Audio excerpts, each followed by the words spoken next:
Bienvenue, chers téléspectateurs, dans l'interview d'Africa 24. Nous recevons un nouvel invité, Ama Amadou, président de l'Assemblée nationale du Niger. Soyez le bienvenu dans cette émission. Merci beaucoup, Marie-Ange. Vous avez devant vous plusieurs plaquettes qui traitent de l'actualité politique du pays qui est le vôtre, le Niger. Une affaire d'ailleurs en particulier avec laquelle nous allons commencer. Prenez la première plaquette et lisez-la à haute voix, s'il vous plaît. Votre famille est pointée du doigt dans le cadre d'un présumé trafic d'enfants. Êtes-vous impliqué dans cette affaire? Oui, comme vous, j'ai appris qu'un réseau de trafic d'enfants a été démantelé. D'après ceux qui ont monté le dossier, et le Nigeria, le Bénin, le Niger et le Burkina Faso. Mais étrangement, il n'y a qu'au Niger que cette affaire a pris de l'envergure. On parle d'un réseau démantelé et j'avais cru comprendre que des gens ont été arrêtés au Nigeria qui avaient désigné des familles au Niger à qui ils auraient vendu des enfants. Et que ces personnes auraient donc désigné des familles parmi lesquelles la mienne. Malheureusement, le procureur de la République lui-même, quand il est intervenu sur les médias nationaux et internationaux, a précisé qu'ils n'ont à leur disposition que des indices.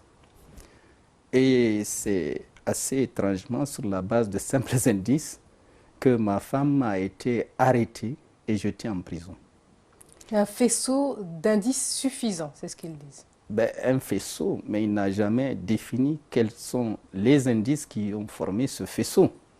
Ce que je sais par contre, c'est que quand ma femme s'est retrouvée devant le juge, elle lui a spontanément proposé de procéder à un test ADN. Effectivement, vous demandez toujours ce test ADN? Elle ne se sent pas concernée.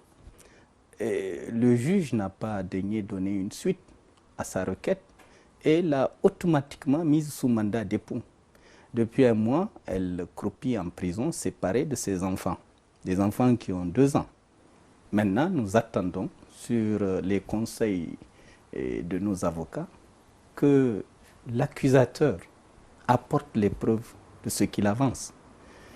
Et c'est peut-être là que réside la difficulté. Parce que du côté du Nigeria, comme du côté du Bénin, aucune famille ne s'est plainte et désigner des doigts et nos enfants pour prétendre que ce sont les leurs. Alors, sans plainte de quelque famille que ce soit, une telle affaire n'a qu'une signification.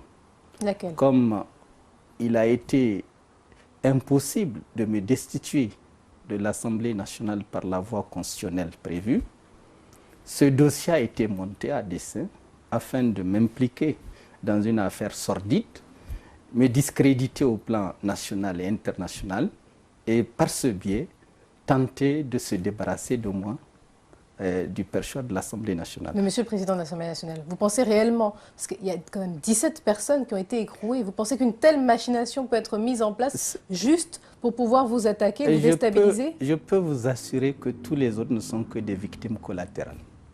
Et si vous avez remarqué, l'essentiel de la médiatisation porte toujours sur la femme du président de l'Assemblée nationale. Et celle du ministre Labo aussi. Bien sûr, mais lui, il est avec eux.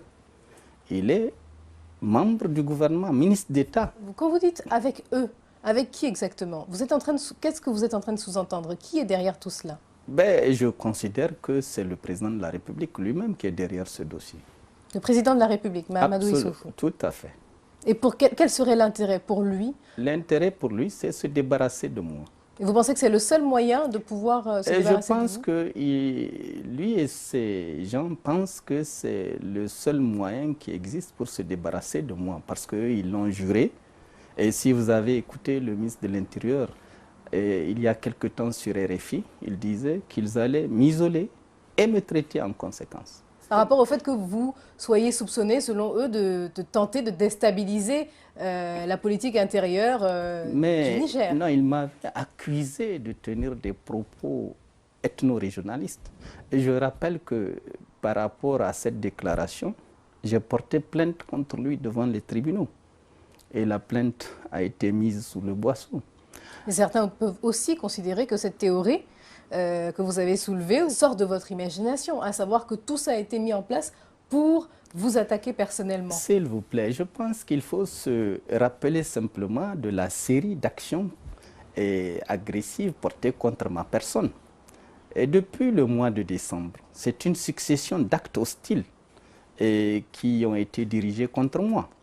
Et je vous rappelle qu'au mois de décembre, une bonne partie de ma sécurité rapprochée, sans aucun motif et sans justification aucune, a été retirée. En tant que deuxième personnalité de la République, j'en ai droit à 42. Eh bien, ils les ont ramenés à 8, de manière unilatérale. Et j'ai compris par la suite que c'était dans le dessein de me déstabiliser, de me faire peur. Est-ce que vous avez besoin de 42 personnes pour assurer votre sécurité? Je n'en ai pas besoin, mais c'est l'État qui l'a prévu, pas pour M. Hamamadou, mais pour le président de l'Assemblée. Au mois de février, on va en tir à mon domicile, pendant que j'étais en mission. Et de peu, on a failli tuer mes enfants, qui aujourd'hui sont l'objet de toute cette cabale. J'ai porté plainte contre X. Afin que la lumière soit faite sur l'affaire, l'affaire a été étouffée à la demande du ministre de l'Intérieur. C'est pour vous dire. Et au mois de mars, le restant de ma garde rapprochée et mon aide de camp ont été retirés. L'aide de camp, c'est par décret du président de la République. N'est-ce pas? Au mois de mars toujours, toute une cabale a été montée, des députés ont été achetés et au niveau des députés de l'opposition, en vue de pouvoir rassembler les 2/3 des députés nécessaires pour me débarquer. Malheureusement, ce ne sont pas tous les députés qui ont un caractère vénal. Est-ce que vous avez des preuves de ce que vous dites? Que ces députés ont été achetés? Ils ne le cachent même pas. Au Niger, ce n'est un secret pour personne. Et même ceux qui les ont achetés ne s'en cachent pas. Ils disent qu'ils ne veulent pas qu'on les mette en cohabitation. Donc, ils s'accommodent des moyens qu'il faut pour avoir une majorité qualifiée. Mais justement, seconde plaquette, on poursuit l'interview. Craignez-vous d'être démis de vos fonctions de président de l'Assemblée nationale? Bon, si vous parlez de machination et de tentatives... C'est-à-dire, je n'ai pas à craindre. Les tentatives se multiplient, mais je suis un combattant. Et celui qui va au combat ne craint pas quoi que ce soit, il se bat. Qu'est-ce que vous combattez? La Cour constitutionnelle? Non, je n'ai aucun problème avec la Cour constitutionnelle. Mais elle vous a notifié que vous aviez violé la Constitution en bloquant l'élection de membres du bureau de l'Assemblée. Mais la même Cour constitutionnelle a dit que j'avais respecté toutes les injonctions qui m'avaient été faites et qu'en conséquence, je ne peux pas déclarer la vacance de l'Assemblée, ce qui d'ailleurs ne relève pas des compétences de la Cour constitutionnelle. Donc finalement, vous y restez à ce poste? Je suis toujours à ce poste. Mais je n'empêcherai pas à l'exécutif et aux partisans de l'exécutif à l'Assemblée de tenter encore et encore de voir comment me débarquer. Mais qu'est-ce qui suscite cette animosité? Et les élections de 2016. On va en parler en fin d'émission. Donc c'est essentiellement ça? Apparemment, oui. La rupture est toujours totale et définitive avec le pouvoir? Si vous observez ce qui est en train d'être fait, jusqu'à porter atteinte à la réputation de ma famille, mettre ma femme en prison, jeter l'eau pauvre sur mes enfants, mais qu'est-ce que vous voulez de plus haineux et de plus définitif que cela? Mais c'est vous qui avez parlé de coalition, de rupture totale et définitive. Mais parce que c'est la vérité. Et les preuves vous sont fournies à travers tous les actes d'hostilité qui sont dirigés contre moi. Cela n'aurait peut-être pas été le cas si vous étiez resté dans la coalition de Si j'étais resté, probablement pas. Tous ces événements n'auraient jamais eu lieu. La question de Joker vient conclure cette émission.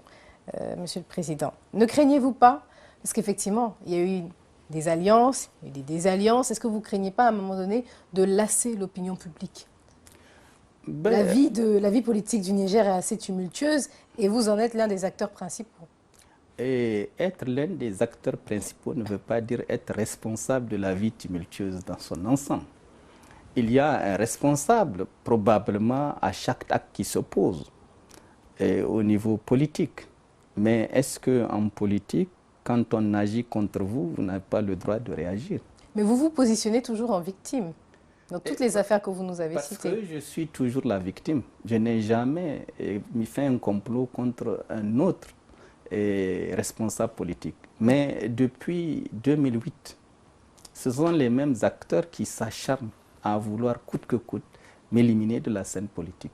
Et ils sont au pouvoir aujourd'hui, comprenez que... Mais des acteurs auxquels vous vous êtes alliés, que vous avez supportés, pour certains que vous avez soutenus. J'avais cru qu'ils seraient suffisamment reconnaissants pour comprendre que mon élimination de la scène politique n'est pas forcément à leur avantage. Il y a des alliances que vous regrettez, des actes que vous avez posés que vous regrettez? Je pense que c'est perdre son temps que de dire qu'on va regretter. C'est peut-être faire en sorte de ne pas être victime de ces erreurs de jugement. Donc vous êtes en train de vous préparer, en tout cas, on parlait tout à l'heure, à la prochaine élection, à l'élection présidentielle de 2016? Tout à fait, malgré tout l'acharnement que les autres mondes ont m'empêché d'être présent à cette échéance. Mais pourquoi vouloir absolument vous présenter? Parce que d'abord, c'est mon droit de citoyen nigérien.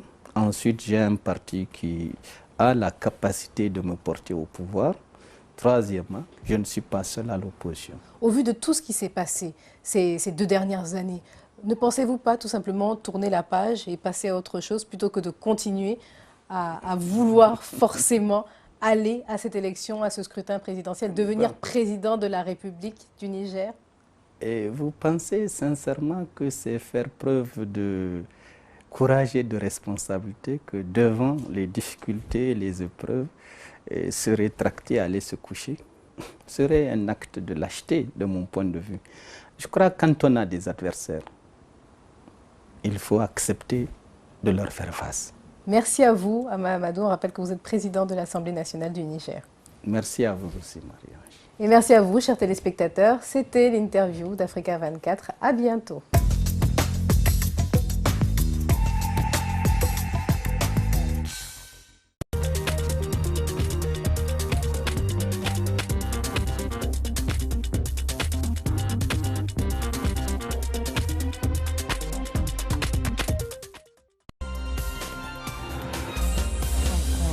Africa 24 est disponible sur